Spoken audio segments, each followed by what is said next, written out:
Hi guys, in this video we're going to be running through the procedure side of things that can be found under the operations toolbar here. What we're going to discuss is firstly, what is a procedure and in what cases would you create a procedure and put it into this section of the platform, how to create a procedure, and then how to customize it so it's user-friendly, staff-friendly for your team to use on a day-to-day basis.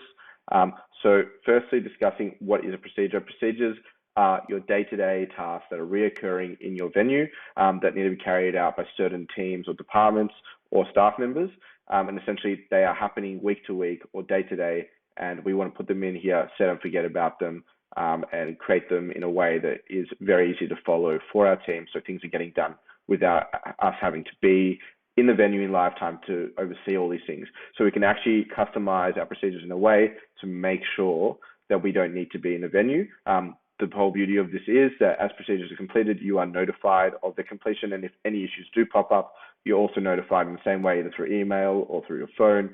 You don't have to be in the venue overseeing your team and making sure that these things are being done, because Restoke is being used to do that. So as you can see here, we have split up by department. So once you create a procedure, you can actually sort through them based on who's been assigned what. That's one thing to note.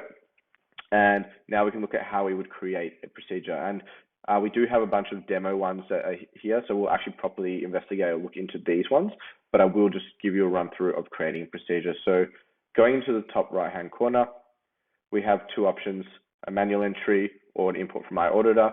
If you don't have iAuditor, don't worry, in the future there will be integrations that allow you to upload procedures directly in.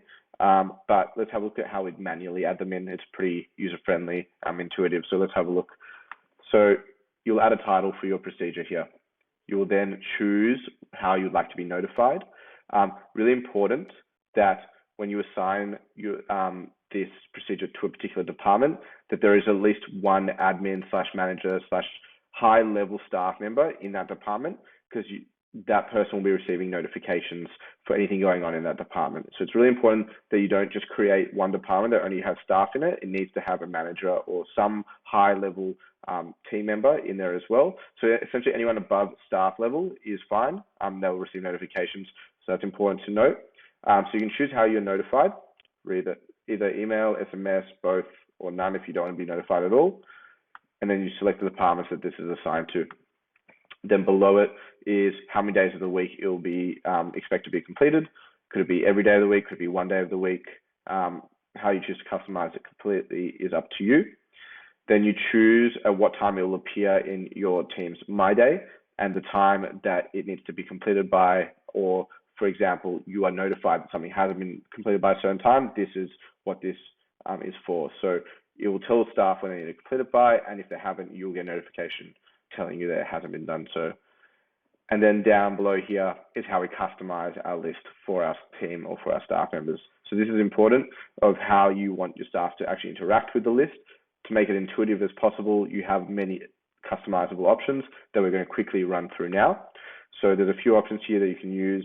First being yes, no questions. So have you completed this?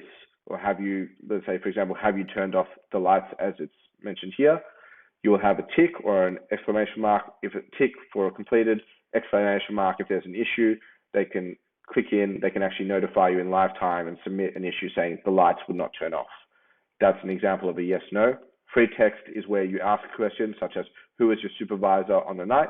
And the staff member can actually write free text into that box and submit it to you. Min and max is when you have a number range, so something like temperature or a fridge log. You can actually use this min and max tool, as you can see here, to enter in a range. And if anything falls ever outside that range, when a staff member is marking the temperature, they won't be aware of it, but you'll get a notification knowing that something's going on. Really important for your compliance to keep these, temperature logs somewhere. And we've actually created a system where the procedures are completed. You actually can go into your history and log for that particular procedure. So let's say it's a fridge temperature log thing there, or fridge and temperature log procedure. You can go through that list. You can go back to the date and time something happened, and you can refer to it if you are called upon to show that information. So that's a really handy tool there. Photo, if you want photos to be taken when something's completed. So you say mop the floors, you want a photo of the floors that have been mopped as proof that the task has been completed. that's what that can be used for. And titles essentially to define your list at the beginning and even potentially divide it. So having a bolded heading at the beginning, such as turn the lights off, and then maybe you might have at the bottom close the back door and have that bolded as well.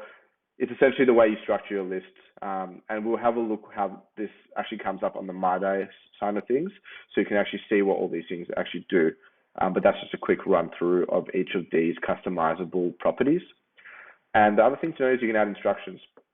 So you can actually add specific instructions in this box. You can also add images to clarify what you're saying. So if you want to set a table in a certain way, this is how you want it set, add an image. If you want to show them how to actually set the table by video, you can do that as well. And even you can add files. So you can link files from like Google Drive or any other external source, and they can actually pop that up through the task and go have a read through there. So as you can see, you have to enter a link. So Google Drive is an option, or any other storage facilities that you use online. Now let's have a look at a pre-created demo procedure. So let's say the runner closing as an example. As you can see here, exactly what we ran through. There's a title, there's a way of being notified. There are departments here. There are the days of the week that are selected and appear and cutoff time. So everything we just looked at. And then the customizable aspect of it is here. So there's a few yes/no questions. There's some free text. There is a min and max range somewhere in here, I believe. There we go, temperature, and you can see the min and max has been entered. So that's essentially it. What we want to look at now is how that looks on the staff side of things. So if we go to My Day, and we go to our procedures, and we go runner closing, because that's what we're just looking at, you can see what the list looks like. So you've got your ticked. This is a yes/no example, and if an issue pops up, you can exclamation mark, put it in, submit it, and that will go to the manager in that department to know that there has been an issue. As you can see here, the customizable aspect of it, adding photos to show how you want your table set. Hopefully our table looks a little bit better than this stock image here, but that's just an example. You can write free text here, and then you got your min and max range somewhere in here as well, just here.